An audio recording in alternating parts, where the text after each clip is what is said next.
Welcome here to Car Heaven. And what has the automotive god brought us today? Yes, it's the VW ID. Buzz, the all-electric microbus, and it returns to the stage also for the US customers. This is kind of the comeback of the year.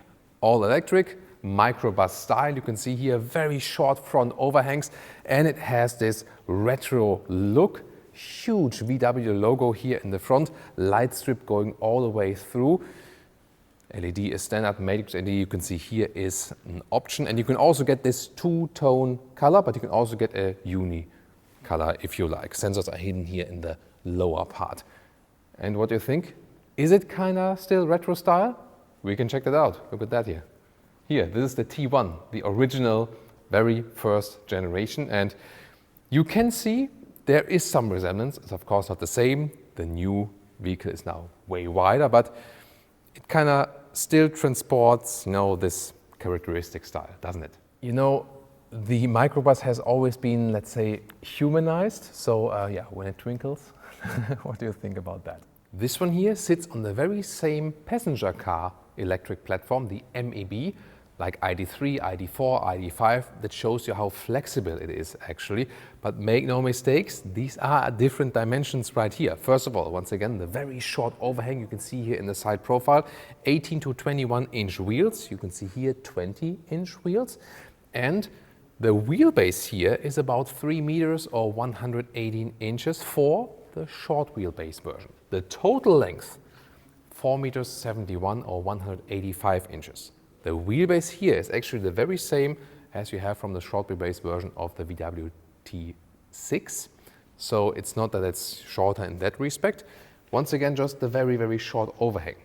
You will later also get, or standard then for the US market, a long wheelbase version. This is then plus 25 centimeters or plus 10 inches. And this will indeed be the longer wheelbase, and the overhang in the rear will stay the same. Very interesting. As we are in the rear right here, this is a rear-wheel driven platform, at least from standard. 204 horsepower is this first version, 77 kilowatt-hour net battery. What's the real-world range for that? With the ID5, ID4, they're smaller vehicles, a little bit less weight, you end up about 400 kilometers or 250 miles. Here, since it's heavier, bigger vehicle, more wind resistance, we can calculate something 350 kilometers or 220 miles. That would be my estimate. Later on, we can also expect some other things. For example, all-wheel drive. Will they call it maybe even GTX like in the ID4, ID5, at least on the European market? Maybe. The all-wheel drive version, of course, will have more punch. This here, rear-wheel drive, at the moment, less than 10 seconds in the acceleration figure. The all-wheel drive version will, of course, be quicker. And then we can also expect some smaller or bigger batteries, and we will also keep you updated if you subscribe to our channel. Playful elements here at the last C-pillar, we can say, and also here the IQ light is already beginning right here. And you can see it has this box style, and that's also what's making this car so much fun. It's just really fun to look at.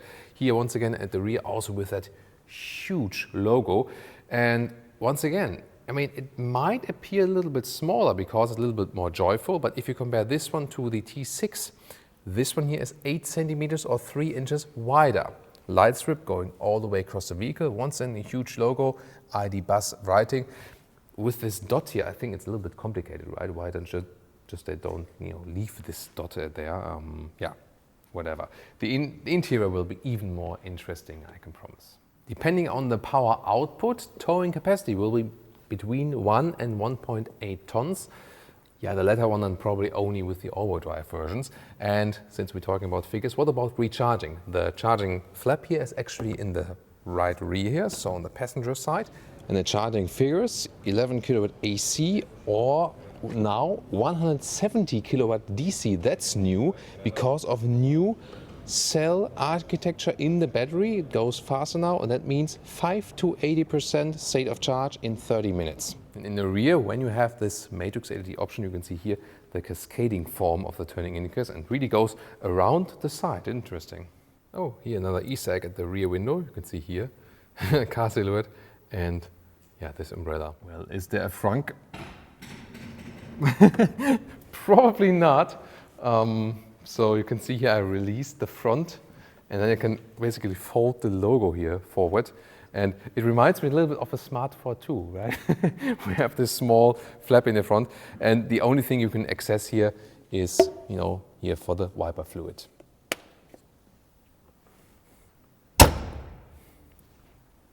And here we also have another color for you, this orange-white combination.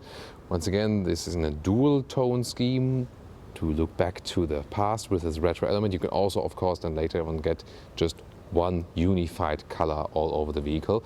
From the ones we have here today on location, which one would you actually pick? Of course, there will be even more color choices available, but once again, I think it very well works also in these more unique colors, fresh and also something different than gray, black and so on.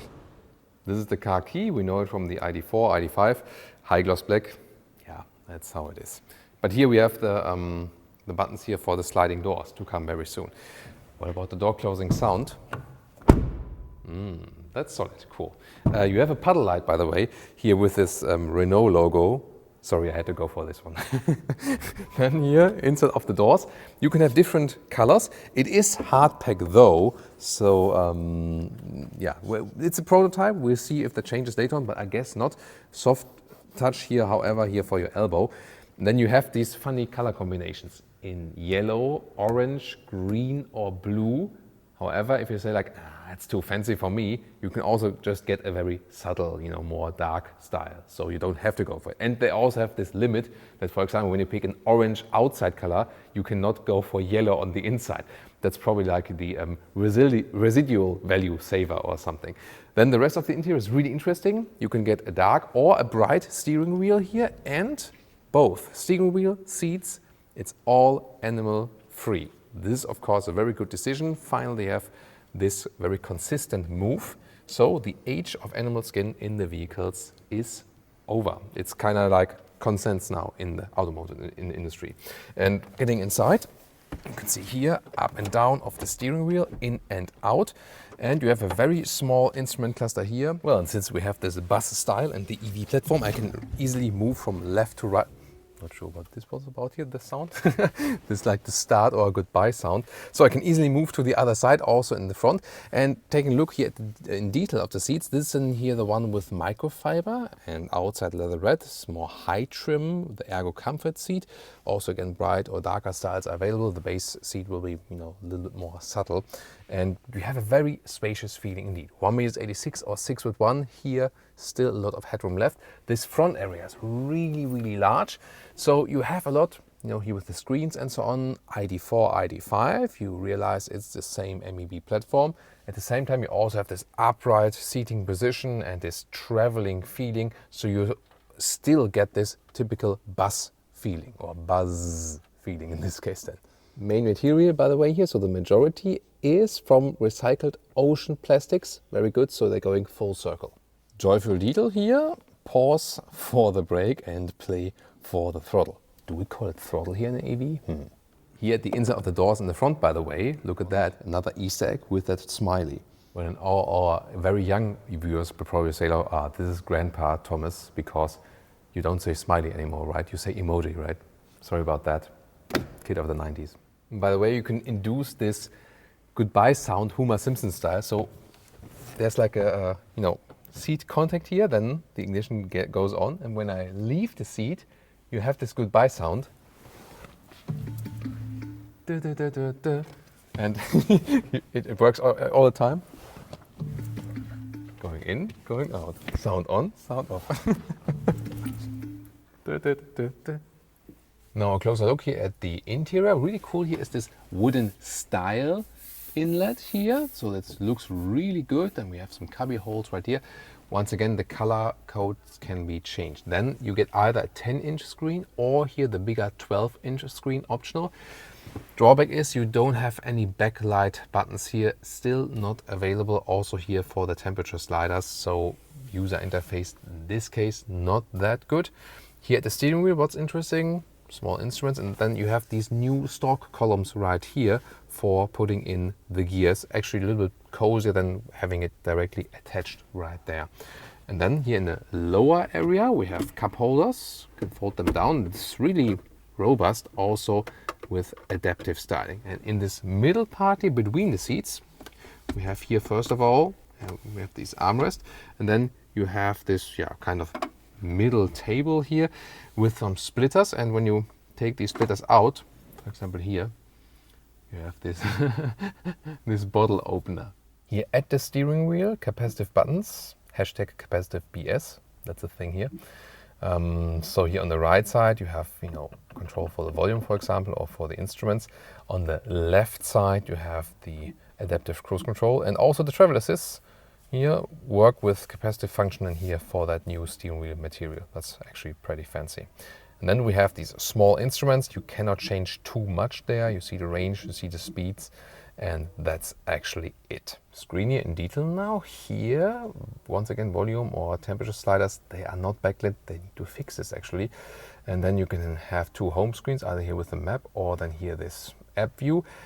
They have received an update here if you compare the latest version from ID4, ID5, so it is a little bit quicker here now actually. You can see it right here. It's also a nice visualization of that vehicle. Spin it around y'all. Really interesting. You're going to have the some settings here also for the interior lighting, for example. And let's take a look right here at the GPS map. See how responsive it is. So it has become better meanwhile. So this is here directly inside the plant in Wolfsburg, the main headquarters. So it's not the most fancy software, but meanwhile it seems to be more reliable now. Seat heating will be activated here, and Apple CarPlay or Android Auto connection is like this. It also works as it is wirelessly right here. And the interesting thing is, by the way, you have a quite decent sound in this vehicle, even if you don't have the most premium sound system, because in the front there's like a very big room of resonance. That's quite interesting. And your phone, by the way, can be stored right here in the front, just right next to this here. This is an inductive charging pad, and you can just let it slide in there. And then there's also two USB-C chargers. Here, even more interesting, of course, with this microbus, with the ID Buzz, is rear seats and trunk and so on. I can now either press it here on the key or here with the door handle. You can also get an electric door, and there we have it, sliding doors. That's of course the thing with this vehicle. They have hit some Easter eggs, by the way. Here, for example, this silhouette of the vehicle here in the lower area. And you can also get a second sliding door. I can go around for that. That's of course always a cool effect. And let's see how much space do we have here in the rear. You can slide these seats here forward or backwards here like this. So this would be the most forward position. This is the most backward position. And then you can see here we still have a lot of knee room left. And once again, floor goes all the way through. Feels actually very comfortable and cozy in here. So we can also close that door.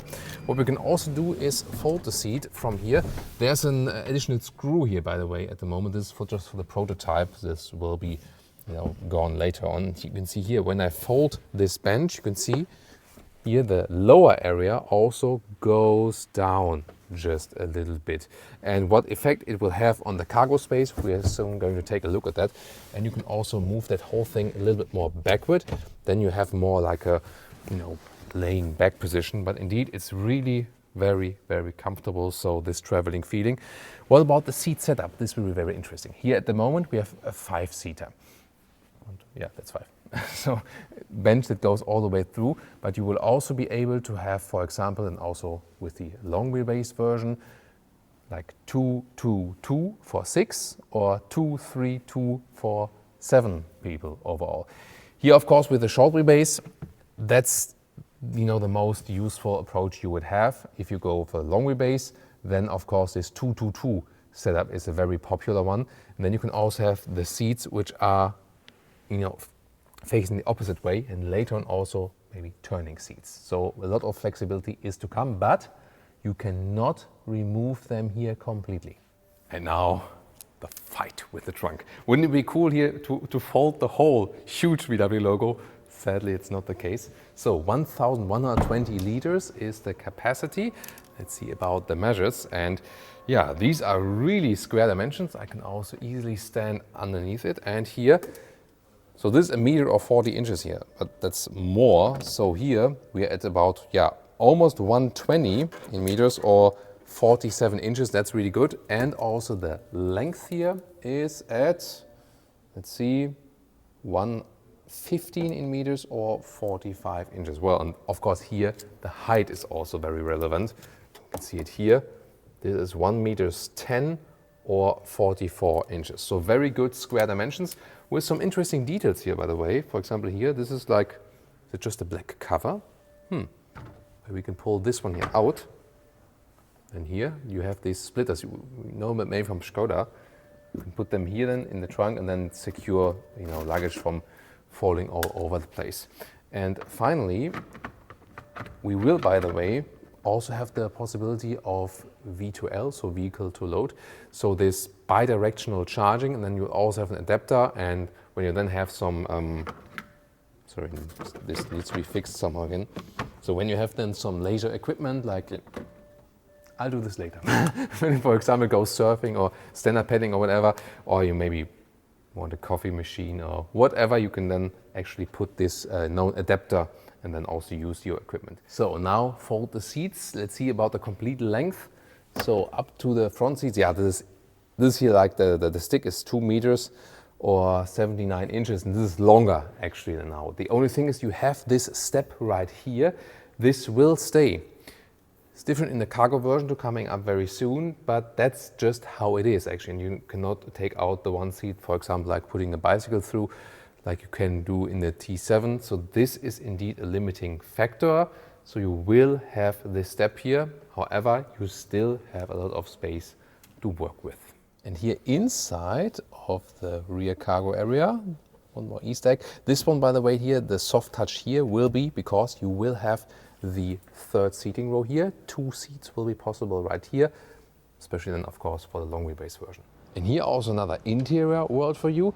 Again, as I said, you can also just get subtle colors without, you know, so much screaming out. But if you like it, you can not only go yellow, yellow, but also orange, orange. So extreme interior. And these seats here, not only different color accentuations. Here, there's also fabric on the inside, not microfiber. So both is actually possible. And once again, all materials animal free. That's of course pretty cool. So they also paid a lot of effort to have really cozy interiors and also with some fresh stylings. So would you rather go in a more conservative styling or would you try out one of these here? And here now from the Second Heaven studio, here the Thomas Blue vehicle. This is my car heaven now. It's a cool color combination, right? White and blue. Yeah, also fits to my outfit way better, doesn't it? So I would exactly go for this color version at least. But then again, this is also the cargo here. Very interesting. 18-inch wheels. These are the steel wheels, and then with this cover. But the covers are quite cool from the, you know, from the distance. It looks like an aluminum wheel, but it's actually not. So the more cost-effective version. Then here the cargo variant has no windows in the back, of course. So this is just in the wide area. And we also have the cargo area on the inside. Here manual door then. And it's a very tricky thing is, tricky sounds complicated. No, it's like very interesting, curious thing. Here, let's look at that. So the floor is a little bit higher, and then you can put the cable underneath it. So you can here open this one, and then you can have the charging cable here on the inside, so additional storage. With the passenger version, they will offer a bag, but this is basically going somewhere. But here you have a specific place then for your charging cable. And look at that here. You have this wall then between the passengers and the cargo area.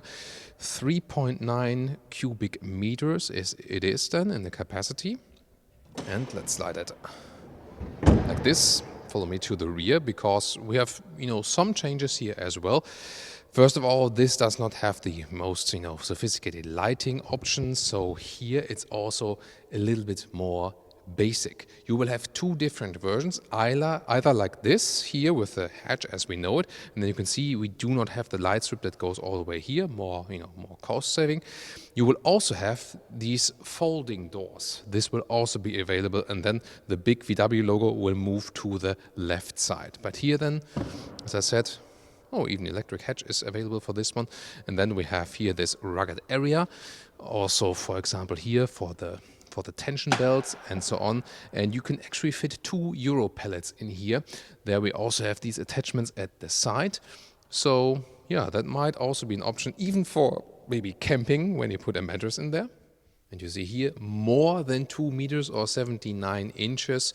So that's of course also once again substantial length you can very well use.